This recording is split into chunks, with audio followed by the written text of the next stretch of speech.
वो जो self help है, सेल्फ अवेयरनेस है, मुझे लग रहा है उसकी वजह से स्ट्रेस एंजाइटी एकदम बढ़ रहा है बहुत तेजी से। और ओवर थिंकिंग इंसान का पीछा नहीं छोड़ रहा है। सोशल मीडिया जो लोगों की मेंटल पीस को जितना प्रभावित कर रहा है, इससे क्या आप उनको मैसेज देना चाहेंगे? सोशल मीडिया का जो इम्पैक्ट है आजकल के दुनिया में, वो पॉजिटिव भी है और नेगेटिव भी है। आज का इंसान सबसे ज्यादा किस चीज से टूट रहा है? Expectations and comparison. हीलिंग की शुरुआत कहाँ से होती है? अकेलेपन से या स्वीकार करने से? स्वीकार करने से। क्या रो लेना भी थेरेपी है? रो लेना बहुत अच्छी थेरेपी है, क्लिनजिंग हो जाती है। आज लोग कनेक्टेड ज्यादा है या disconnected? Digitally connected, emotionally disconnected.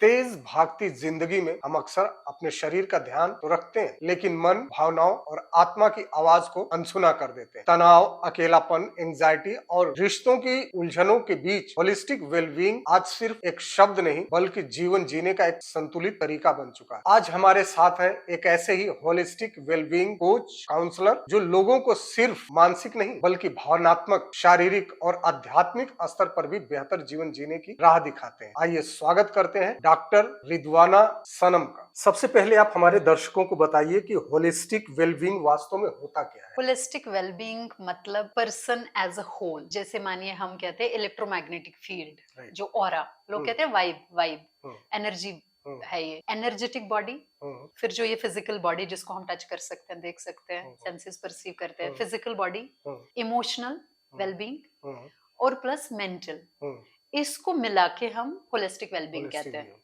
जी। तो इस क्षेत्र में आने की आपको प्रेरणा कहाँ से मिली? होलिस्टिक वेलबींग में तो कोविड से। कोविड सबसे ज्यादा मेरे लिए बेस्ट टीचर बन के आया है। जिससे मुझे ये रियलाइज हो गया कि एक इंसान को सिर्फ फिजिकल ट्रीटमेंट की जरूरत नहीं है, उसका बाकी पैरामीटर्स भी चेक होने हैं, जैसे उसकी थिंकिंग, उसका हेल्दी इमोशन, उसका वेलबींग, ओवरऑल एनर्जी कैसी है। तो मतलब आपदा में अवसर मिला है आपको कि आपने कोविड में इस तरह की चीजों को आपने अडॉप्ट किया और लोगों को ठीक करने का पूरा, क्योंकि कुछ तो कंट्रीब्यूट करना था। हाँ, तो मैंने सोचा मैं किस तरह से कंट्रीब्यूट करूं, तो मुझे लगा कि मैं एज अ होल पर्सन को प्रॉब्लम अंडरस्टैंड करके उसको सॉल्व कर पाऊंगी, क्योंकि वो मैं करती आई थी, बट रियलाइजेशन मुझे कोविड में हुआ। डॉक्टर रिदवाना, लोग इमोशनल अटैचमेंट और डिपेंडेंसी में अंतर कैसे समझे? इमोशनल अटैचमेंट जो है वो हेल्दी हो तो वो बहुत अच्छी बात है। हेल्दी इमोशन जैसे लव, कंपैशन, केयर, तो ये हेल्दी है। बट डिपेंडेंसी स्लेवरी कराता है। खुशी दूसरे के हाथ में होती है, मतलब दूसरा है तो खुश हूँ, दूसरा नहीं है तो खुश नहीं हूँ। तो जो वो इमोशनल बिजनेस शुरू हो जाता है खुशी और गम का, तो मुझे लग रहा है वो अनहेल्दी है, वो डिपेंडेंसी है। तो डिपेंडेंसी से ज्यादा हेल्दी इमोशनल अटैचमेंट या कनेक्शन चूज करना चाहिए। तो डॉक्टर, आपके जीवन में कोई एक ऐसा अनुभव रहा है जो काउंसलिंग और हीलिंग की ओर आपको मोड़ दिया? बिल्कुल। मुझे लग रहा है इंसान का जो बेस्ट टीचर होता है वो होता है वक्त, और जिस प्रोफेशन में वो है। मेरे प्रोफेशन में पेशेंट्स, तो मुझे हमेशा ये रहा कि लोगों को सिर्फ फिजिकल नहीं, उनको ओवरऑल गाइडेंस की जरूरत है जी। उनका फिजिकल पेन और उनकी जो मेंटल जो थॉट प्रोसेस उनका लोअर फील करते हैं उस पेन में, वो जो कश्मकश है ना, फेस पे स्माइल है बट अंदर से दुखी है, उस दुख को छुपाते हैं, लोनलीनेस है, हेल्पलेसनेस है। उस हेल्पलेसनेस ने मुझे रियलाइज कराया कि किस तरफ मुझे आना चाहिए। Very true. आज की भाग दौड़ भरी जिंदगी में लोग सबसे ज्यादा मानसिक रूप और किस समस्या से परेशान है? अगर हम बहुत कॉमन देखेंगे, that is people in layman language they call it stress anxiety, overthinking. But अगर मैं एज अ प्रोफेशनल देख लूं, worry, stress issues and unwanted responsibilities.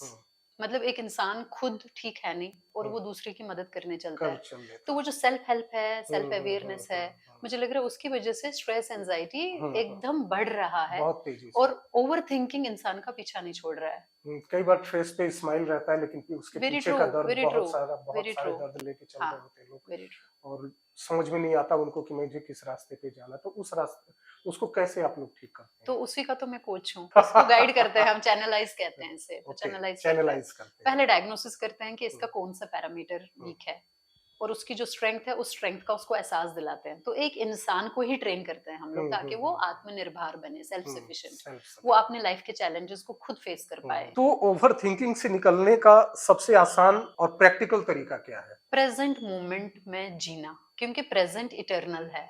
Over thinking अगर आप देखेंगे, या तो फ्यूचर का इमेजिनेशन है या तो पास्ट की मेमोरी है, वही रिवाइंड हो रही है ब्रेन में बार बार।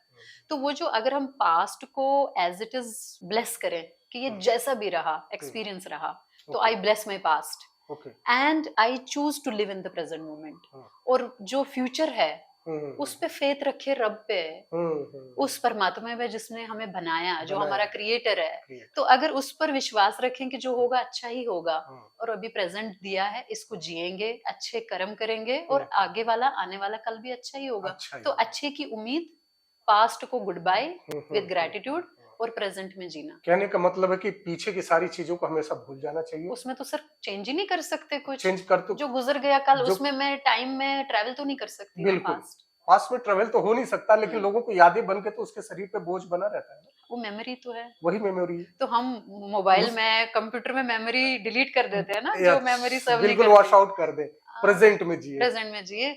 और ब्रेन की एक आदत है, मैं यहाँ ऐड करना चाहूंगी, जो ब्रेन के मुताबिक नहीं हुआ होता है पास्ट में, वो उसको मेमोरी में रखता है, और जो अच्छी मेमोरीज होती है उसको वो फोकस नहीं करेगा, याद नहीं करेगा बार बार। तो मेरा जो तरीका है जीवन जीने का, मुझे ऐसा लग रहा है कि मेरा एक बहुत सिंपल तरीका है। मैं अपने आप से पूछूंगी कि क्या ये जो मेमोरी है, जो आएगी मेमोरी, उसको तो रोक नहीं सकते, ब्रेन का काम है, बिकॉज वो मशीन है। तो मेमोरी में है कुछ, चाहे कॉन्शियस सबकॉन्शियसली कुछ याद आया, तो मैं अपने आप से क्वेश्चन पूछती हूँ, is it serving me happiness and peace? तो आता है नहीं, ब्रेन खुद मानता है नहीं, ये अच्छी मेमोरी नहीं है, हैप्पी मेमोरी। तो मैं बोलती हूँ कि it does not deserve to take a space in my mind, तो उसको फिर मैं रेंट पे क्यों रखूं, फ्री में। तो मैं फिर अपने ब्रेन से सेल्फ टॉक करती हूँ कि लेट अस रिलीज इट, से गुड बाय, और उसको हम कहते हैं रिप्लेसमेंट। उसी टाइम में अपने आप को याद करूंगी कि एक हैप्पी मेमोरी भी तो थी उस मोमेंट पे।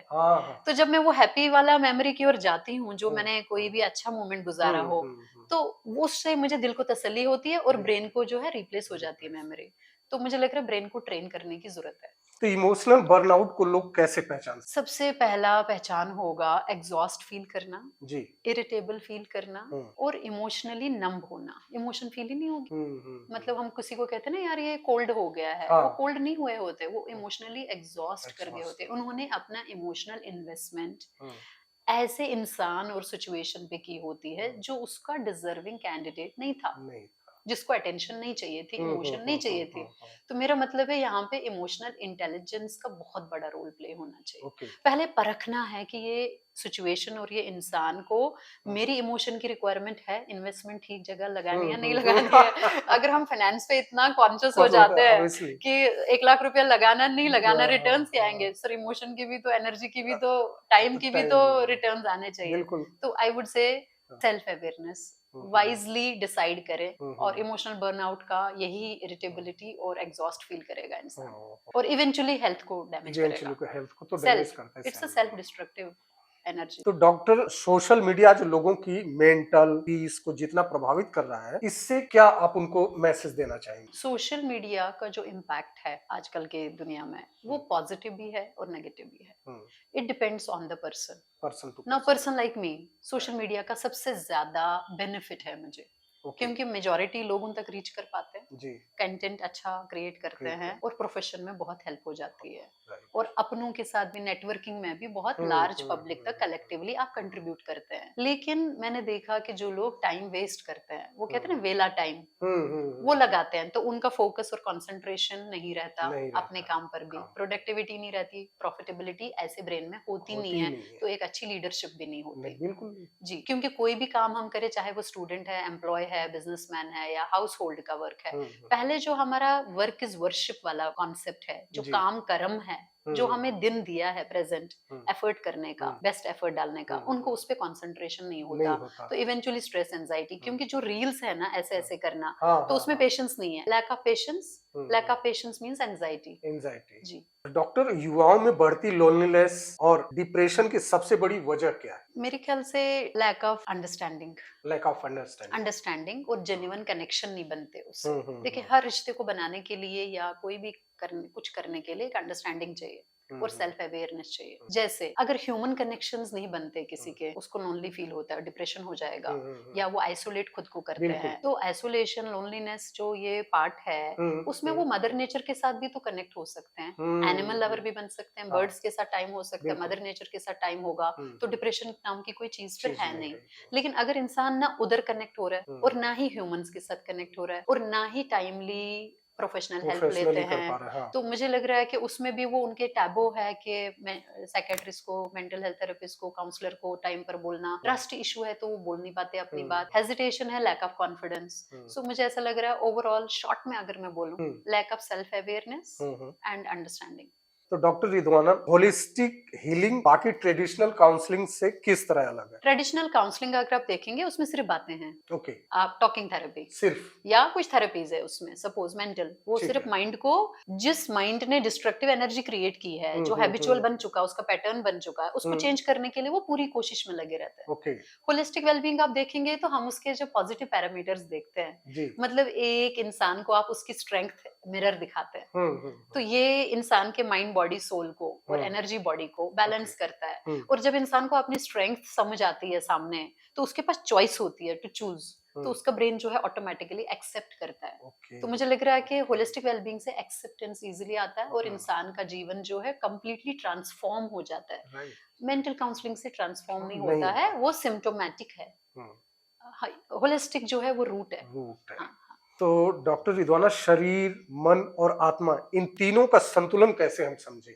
अगर सोल पीसफुल हो, आप देखिए आत्मा को पीस चाहिए, शांति, मर के भी और जिंदा भी। हम कहते हैं may that soul rest in peace. मैं कह रही हूँ इस धरती पर रह के पीसफुल चूज करें तो मिलेगा ही, जो हम चाहते हैं वो मिलता है। तो अगर सोल पीसफुल रहे अंदर से, अगर माइंड कंटेंटेड रहे, काम रहे, कंटेनमेंट होगी, उसको कहते हैं रजा में राजी, जो मिला है ये काफी है, यही मेरा जीवन है, उसको अगर राजी रहे तो वो काम रहता है, उसको कामनेस बनी रहेगी। फिर तो उतनी। और अगर शरीर हेल्दी रहे, सो तभी वेल्थ आएगा, जब हम मेंटली, एनर्जेटिकली अच्छा फील गुड करेंगे, अच्छी एनर्जी होगी, अच्छा काम करेंगे, तो वेल्थ भी खुद ब खुद, प्रॉस्पेरिटी भी आती है। और हम जिससे भी मिलते हैं उसको, हमसे मिलना, हमारे आसपास हमारी प्रेजेंस अच्छी लगती है, दैट मींस एनर्जेटिक वेलबींग। तो मुझे लग रहा है कि इन तीनों का मतलब फील गुड होगा, आगे वाले को भी और हमें भी, अपने बारे में, ऑरा में। इस पे मैं कुछ ऐड करना चाहूंगी। आजकल की जो जनरेशन है, एज अ कंसल्टेंट, जब वो मुझे काउंसलर बोलते हैं कि सपोज रिलेटिव है या फैमिली, वो नेगेटिव है या कलीग है, मैं ये कह रही हूँ कि आप क्यों नहीं इतने पॉजिटिव बन जाते हैं कि आपके ऑरा में आते ही उसमें पॉजिटिविटी छा जाए। एग्जैक्टली वो आप जैसा बने, बिल्कुल। आपको क्यों अफेक्ट करेगी? आपकी पॉजिटिविटी भी तो अफेक्ट कर सकती है। एम आई राइट?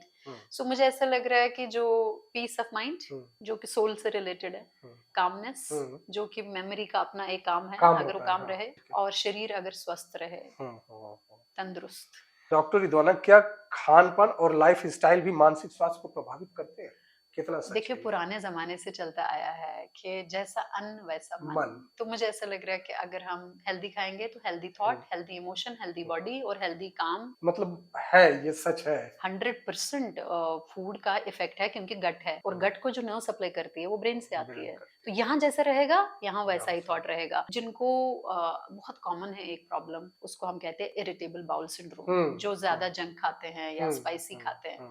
तो मुझे एक बात बताइए, आजकल के जमाने में वो इतना कॉमन हो गया यंगस्टर्स में, उन्होंने उसको नॉर्मल बना दिया। हर इंसान मुझे कहता मिलते हैं, मुझे ना इरिटेबल बाउल सिंड्रोम है, और उसकी वजह से उनको फिर पाइल्स होता है, एम आई राइट, या फिशर्स होते हैं। आप सोचिए, एक ऐसा सिस्टम जहां से ड्रेनेज होना है सारा बॉडी का, अगर वही इफेक्ट हो जाए तो ब्रेन में कैसे थॉट्स आएंगे? तो we call it brain fog. Brain की क्लियर कैपेबिलिटी नहीं होगी सोचने समझने की, अच्छा डिसीजन मेकिंग नहीं होगा, और लीडरशिप अफेक्ट करेगी, चाहे वो घर की लीडरशिप हो या बाहर की। उस इंसान से कोई खुश रहता नहीं है, और वो खुद भी खुश नहीं रहता। क्यों रहेगा? वो इतना सारा अंदर चल रहा है। Healthy food has effect on our whole system, even aura. ये जो एनर्जेटिक इलेक्ट्रोमैग्नेटिक फील्ड है, वी हैव अ टेक्नोलॉजी, हम उसको स्कैन कर सकते हैं आप। अच्छा। एनर्जी बॉडी को इलेक्ट्रोमैग्नेटिक फील्ड उसका अच्छा आता है जो हेल्दी खाता है, क्योंकि अंदर से ऑर्गन्स की एनर्जी है, वो वाइब्रेट करती है, तो वही तो हमारा ऑरा है। बहुत अच्छा आपने जवाब दिया है। तो सेल्फ लव और सेल्फिशनेस में क्या फर्क है? खुद से मोहब्बत होना एक रब की तरफ से मुझे लग रहा है एक गिफ्ट है एक इंसान के साथ। सेल्फ लव मतलब मोहब्बत अंदर जागे तो मोहब्बत रेडिएट होगा और मोहब्बत सर्व होगा सबको। सब मोहब्बत ही भरा रहेगा ये जीवन और दुनिया। आंखों से भी मोहब्बत ही दिखेगी, हर इंसान की जो आपका एनर्जेटिक वर्जन है वो दिखेगा। तो मेरा मतलब है कि सेल्फिशनेस इंसान को कंस्ट्रक्ट करता है अपने आसपास के एरिया में, उससे किसी का बेनिफिट नहीं होता। सेल्फ लव से सेल्फ हीलिंग होती है शुरू, सेल्फ लव से सेल्फ प्रोटेक्शन सेल्फ केयर आएगा। खुद ब खुद इंसान अपनी अवेयरनेस, अपनी वैल्यू, अपनी वर्थ जानेगा। सेल्फ लव से ही सेल्फ वर्थ आती है, सेल्फ अवेयरनेस आती है, सेल्फ केयर आता है, सेल्फ प्रोटेक्शन आता है। लेकिन सेल्फिशनेस से ये चारों चीजें कुछ भी नहीं आएंगी। सेल्फिशनेस इंसान सिर्फ और सिर्फ अपने बारे में खुदगर्जी से सोचेगा, मतलबी बनेगा और खुद को भी दुख देगा, इवेंचुअली लोनली हो जाएगा सेल्फिशनेस की वजह से, क्योंकि वो एनर्जी इंसान को एक्सपैंड नहीं करती। लव जो है एक्सपैंड करता है और सेल्फिशनेस इंसान को कंस्ट्रक्ट करता है, छोटा। अब मुझे बताइए, जब किसी को और ही छोटा हो गया तो हर इंसान बोलेगा, और सेल्फिशनेस इंसान कंजूस भी हो जाता है। बिल्कुल हो जाता तो मुझे एक बात बताइए कि उस जीवन में हर इंसान छूट जाता है, तो सेल्फिशनेस का बहुत बड़ा साइड इफेक्ट है लोनलीनेस। तो दर्शकों ध्यान रखिए इस बात का, सेल्फ लव बहुत ही जरूरी है, उसकी प्रायोरिटी रखें, क्योंकि जैसा डॉक्टर साहब ने बताया इससे आपको सीख लेने की बहुत ही जरूरत है। यहाँ मैं कुछ ऐड जरूर करना चाहूंगी कि सेल्फ लव का मतलब इतना आसान तो नहीं है, लेकिन ये एक जर्नी है। अगर हम फैमिली में जताते हैं कि हमें मोहब्बत है फैमिली वालों से, परिवार से, तो कभी कभी वो अटैचमेंट होती है। तो प्लीज डिफरेंशिएट करें, ये लव है या अटैचमेंट है। क्योंकि लव जो है वो सेल्फलेस होना चाहिए, वो गिविंग वाला साइड है, और अटैचमेंट जो है वो है लेने देने का मामला। अगर नहीं मिलेगा तो हम दुखी हो जाते हैं। तो प्लीज अटैचमेंट और लव में डिफरेंस समझिए, ये दो अलग अलग वर्ड है। और अगर हमें खुद से मोहब्बत हो जाएगी तो हमें ये पता चलेगा मोहब्बत होती क्या है, तभी हम दूसरे से मोहब्बत कर सकते हैं। तो दूसरे से दावा करने से पहले खुद से देखना क्या मुझे खुद से मोहब्बत है। जिस इंसान को खुद के साथ मोहब्बत होगी वो सुखी होगा, उसका जीवन सुखी है। लगातार कंपैरिजन करने की आदत से कैसे बाहर निकला जाए? जैसे बहुत सारे पेरेंट होते हैं अपने बच्चों को कंपेयर करने लगते हैं एक दूसरे से, और कुछ ऐसे पेरेंट्स के साथ साथ दोस्त भी, वो देखो ऐसा करता है, वो देखो उसके पास ऐसे है, ये सारी चीजें हैं। उस कंपैरिजन से कैसे हम बाहर? इसके भी ऑब्जर्व करने के, अंडरस्टैंड करने के जो प्रोस्पेक्टिव है दो है। एक पॉजिटिव इन्फ्लुएंस हो सकता है, हम किसी को किसी का एग्जाम्पल देते हैं तो वो दैट मीन्स उसके पास एक इन्फ्लुएंसर ऑलरेडी है, कोई ऐसा प्रूव कर चुका है। तो if I want I can develop that skill in me. तो पेरेंट्स शायद पॉजिटिव वे से बोलते हैं बच्चे को, बट बच्चे को समझा नहीं पाते। तो उसमें काउंसलर का रोल आता है कि हम उसको क्या रोल मॉडल दे रहे हैं। कंपैरिजन और रोल मॉडल में, इन्फ्लुएंसर में फर्क है। लेकिन प्रेशर करके उसको कि आप दूसरे की तरह बनो, तो उसके जो अपने लाइफ का जो जर्नी है वो फिर वो नहीं जिएगा। क्योंकि ये समझना बहुत जरूरी है, हम सब एक यूनिक कोड पर है यहाँ पे। रब ने एक की शक्ल दूसरे को नहीं दी, उसकी नसीब भी दूसरे को नहीं दिया। तो अपना अपना जो जर्नी है, पेरेंट्स को भी सबको समझना चाहिए। हम यहाँ अपनी जर्नी के लिए आए हैं। पेरेंट्स मालिक नहीं है, वो माली है। माली का काम है नर्चर करना, नर्चर करके वो पौधा जो है अपनी लाइफ खुद लेगा, डायरेक्शन भी खुद लेगा। सो मुझे लग रहा है एक हेल्दी वे से नर्चर और नरिशमेंट की जरूरत है। दूसरों को अगर इन्फ्लुएंसर और रोल मॉडल बनाना है, उनको स्ट्रेंथ और वीकनेस दोनों बताने हैं, ताकि बच्चा या इंसान गलतफहमी में ना रहे। सोशल मीडिया में हम बहुत अच्छे अच्छे रील्स देखते हैं, लेकिन वो कहते हैं हाथी के कुछ दांत दिखाने के, कुछ खाने के। क्या पता वो शो ऑफ वाला साइड हो, उसका रियलिटी में कुछ और होगा। बिकॉज वो मनी बनाने का एक जरिया भी है, वही बिकता है जो अच्छा दिखे। तो वो पूरा एक उसके ऊपर एक लेटर से पैकिंग है, करी है पैकेजिंग, हैप्पीनेस की। am I right? So reality, जो रियलिस्टिक वैल्यूज, एथिक्स और प्रिंसिपल्स डेवलप करने चाहिए बच्चे में। बाकी मुझे लग रहा है वो अपनी डायरेक्शन खुद ले सकता है, और काउंसलर्स की टाइम पर हेल्प ले ले। बिकॉज पर्सनालिटी का एक असेसमेंट होता है, हम लोग करते हैं, और हम बता सकते हैं इस इंसान की यूनिक पर्सनालिटी है, वो इस फील्ड में नहीं, इस फील्ड में ठीक करेगा। जैसे सिंगर अगर क्रिकेटर बनता और क्रिकेटर अगर सिंगर बनता तो वो मिसमैच हो जाता। सो आई बिलीव कि एज एन इंडिविजुअल हमें एक दूसरे की कदर करनी चाहिए, और एक दूसरे के प्रोज एंड कॉन्स समझने चाहिए, स्ट्रेंथ स्ट्रेंथ क्या है, वीकनेस क्या है, और उसकी वीकनेस को टाइम के साथ में डेवलप करना चाहिए। उसके लिए काउंसलर्स का हेल्प लेना चाहिए, क्योंकि कोई भी स्किल डेवलप की जा सकती है। So in short, in psychology we call it personality development program. उसकी कोचिंग होती है साल भर, और उस इंसान का पैरामीटर चेंज होगा। जिसका माँ बाप एग्जाम्पल दे रहे होंगे वो उससे भी आगे निकल सकता है। मे भी हो सकता है कि उसकी स्ट्रेंथ कुछ और हो। वेरी ट्रू, उससे बेटर, उससे बिकॉज better हो उसका सकता है। एक पैरामीटर ऑलरेडी है, किसी ने अचीव किया, वो उससे बेटर कर सकता है। तो डॉक्टर, सुबह की ऐसी कौन सी 5 आदतें हैं जो लोगों को जीवन बदल सकती है? मैं थेरेटिकल रिप्लाई नहीं देना चाहती, मैं अपने जीवन का सच बताना सच चाहती बताना हूँ, जो मैं चाहती हूँ। प्रैक्टिकली रोज करती हूँ। बिल्कुल। शायद वो किसी को इन्फ्लुएंस कर हाँ, ले, क्योंकि राइट। वो प्रैक्टिकल किया है और उसका रिजल्ट मुझे पता है। Hmm. So when we get up, gratitude, फिर चाहे प्रेयर हो या एक्सरसाइज, दोनों में से कोई एक अडॉप्ट करना चाहिए। ठीक है। क्योंकि प्रेयर भी अपनी बहुत बड़ी एक्सरसाइज, हाँ। डीप ब्रीदिंग एक्सरसाइज बहुत इंपॉर्टेंट है। और चाहे योगा हो, रनिंग हो, वॉकिंग हो, घर में कोई बेसिक मोबिलिटी, डांस हो या कोई म्यूजिकल इंस्ट्रूमेंट हो, जैसे मैं गिटार और हारमोनियम या मैं फ्लूट का प्रयास करती हूँ। हाँ, मैं करती हूँ 10 मिनट एटलीस्ट, कम से कम 10 to 15 मिनट, ज्यादा टाइम नहीं लगता। और ऑनलाइन आजकल कोर्सेज है, वो सीखे। तो मेरा मतलब है, और फोन सबसे बड़ी बात है, फोन या इंटरनेट या टीवी 2 घंटे अपने आप से दूर रखे, सुबह सुबह उसको ना देखें, मतलब टच ना करें इंसान, बिकॉज ब्रेन फ्रेश है सर। तो सुबह सुबह उसमें अपना एक अच्छा डाइट देना चाहिए हमें, और पूरे दिन का इमेजिनेशन करना चाहिए कि आज मेरा दिन, उसको वो जो लोग अननेसेसरी इमेजिनेशन एंजाइटी का करते हैं, बेटर है कि उस दिन में जो उनका काम है, शेड्यूल है, तो मैं मॉर्निंग में उसको पूरा एनालाइज करती हूँ कि आज मेरा दिन ऐसा गुजरेगा, और प्रे करती हूँ, ब्लेस करती हूँ। मतलब जैसा हम इमेज करेंगे और वैसे ही हमारा पूरा दिन निकलेगा। माइंड प्रिपेयर रहता है, और वो रिसोर्सेज इकट्ठा करता है वैसे ही, तो कुछ मिलता जुलता रहेगा। अगर हमें कुछ इधर उधर एक्सपीरियंस करना भी पड़े लाइफ में, जो कि लिखा है, डेस्टिनी है, बट वो छोटे में टल जाता है, ये मैंने देखा। कोई हेल्प आ जाती है। क्या ग्रेटिट्यूड और पॉजिटिव अफर्मेशन सच में असर करते हैं? 100%। I think I am the best example. मैं ये दोनों इम्प्लीमेंट करती हूँ। शुक्राना बनता है, और मैं ये यहाँ तक शुक्राना बोलूँ कि अपने आप का ही, जो आई लैश है ना मेरा, उसका, और नेल का भी शुक्राना होता है। बड़े बड़े ऑर्गन्स ही नहीं, मुझे लग रहा है हेड टू टू इंसान को शुक्राना करना चाहिए। जो भी जीवन में हमारे चीजें हैं, उस सबका शुक्राना। यहाँ तक कि बेड है, सो रहे हैं, और रूम है, छत है, एसी है, रिसोर्सेज है, गाड़ी है, जॉब है, या हम हाउस होल्ड काम करते हैं, या बच्चा पालते हैं, रब ने बच्चा दिया। तो मेरा मतलब है ओवरऑल शुक्राना बहुत जरूरी है, बट आई लैशेस का भी, क्योंकि जिसके आई लैशेस नहीं होते, जब हमारे यहाँ फेशियल पैरालिसिस पेशेंट आता है, जिसको आई लैशेस नहीं होते, उसको आंसू उतरते रहते हैं कॉन्स्टेंट, वो तरसते हैं कि आंख बंद हो जाए। तो मुझे रियलाइज हो गया कि रब ने जो दिया है उसका शुक्राना। क्या बात है जी, बहुत शानदार। पैनिक अटैक आने पर तुरंत क्या करना? डीप ब्रीदिंग एक्सरसाइज, ताकि बॉडी काम और रिलैक्स हो जाए। और अगर आसपास में कोई प्लांट है, ट्री है, अर्थ है, उसको हम अर्थिंग कहते हैं, पैर रखे अर्थ पे, या ट्री को हग करे, या उसको हाथ लगाए, पौधा भी क्यों ना हो, तो उसकी जो एनर्जी एक्सचेंज है, उस टाइम पर इंसान को काम करना, रिलैक्स करना बहुत जरूरी है।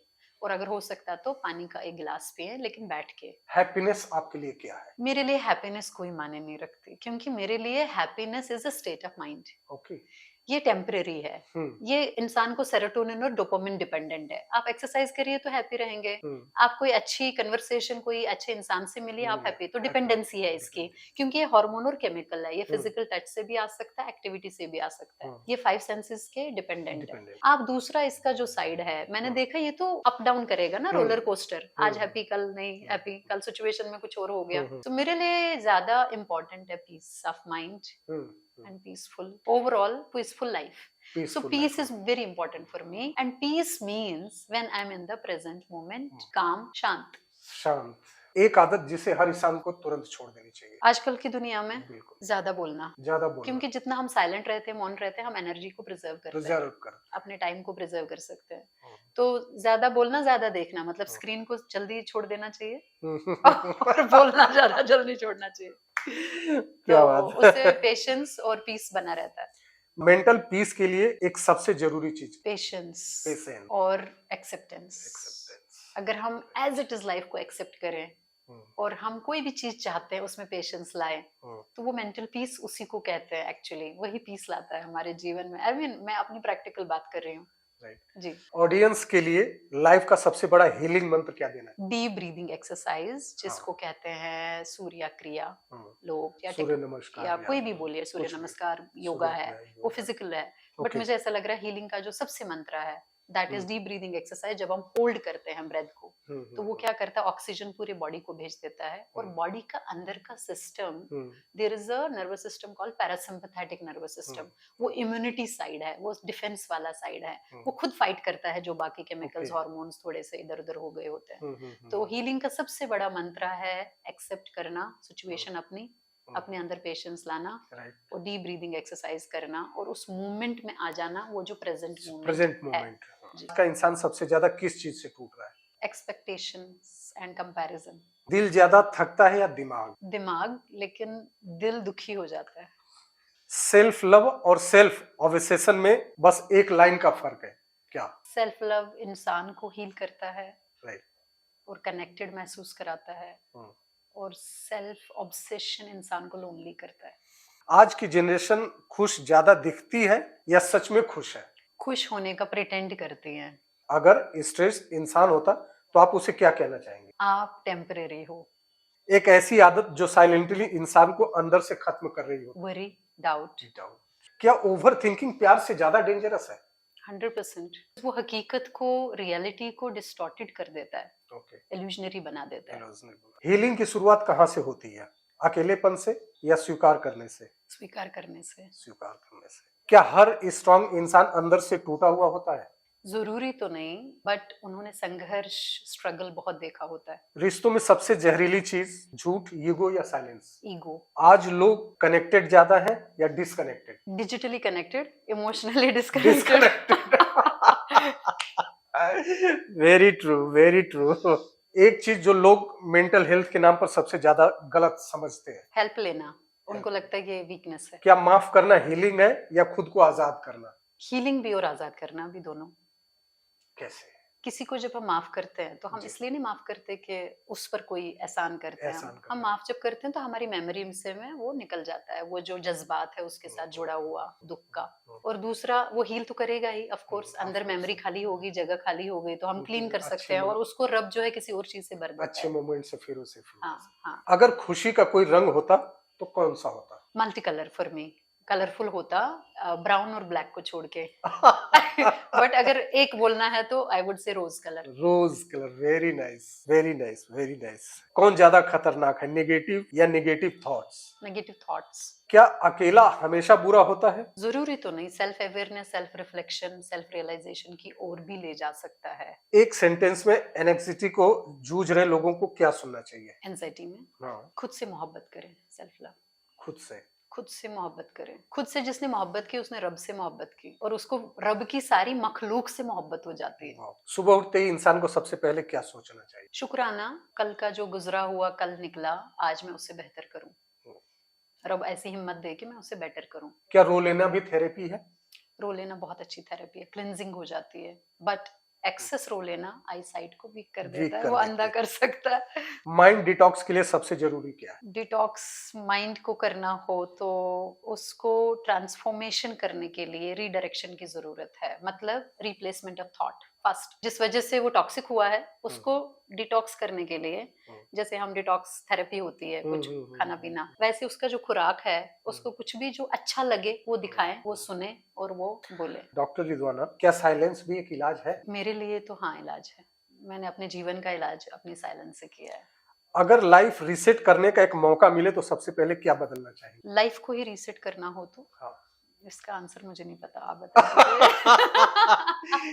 लाइफ को यदि रीसेट करना है और यदि मौका मिले तो हम अपनी सारी खुशियां फिर से ले आए। मुझे लग रहा है ये मैं इसलिए बोल रही हूँ कि हैप्पीनेस जो है ना वो हमारी बर्थ राइट है। जब बच्चा जन्म लेता है वो हैप्पी होता है, बाद में वो अपने संस्कारों की वजह से उसको भूल जाता है। तो मुझे ऐसा लग रहा है कि अगर मुझे मौका मिले तो मैं पीस को रीसेट कर दूं, बिकॉज हैप्पी तो मैं हूं ही, वो तो मेरा हार्मोन अंदर केमिकल है ही, उसको एक्टिवेट करने का, ट्रिगर करने का एक रीजन ढूंढना है। तो पीस। राइट। एक चीज जो हर इंसान को रात में सोने से पहले खुद से कहनी चाहिए कि मैं रब का सबसे बेस्ट क्रिएशन हूँ। जब उसने मुझे बनाया होगा तो बड़ी फुर्सत से बनाया होगा, मेरे जैसा इस पूरे कायनात में किसी को नहीं बनाया। जो भी मैं हूँ, जैसा भी मैं हूँ, मैं बेस्ट हूँ, अपना बेस्ट वर्जन। ये तो बहुत सारे मोटिवेटर्स कहते हैं कि यदि खुद से आपने अपने आप को सोच लिया कि I am the best, I am the best, तो ब्रेन जो है बेस्ट करेगा, तो ब्रेन जो है बेस्ट करने लगता है। फिर उसी तरह से कहते हैं ना, किसी चीज को आप अच्छे से सोचो, अपने अंदर तो सारी कायनात आपको हेल्प करती है।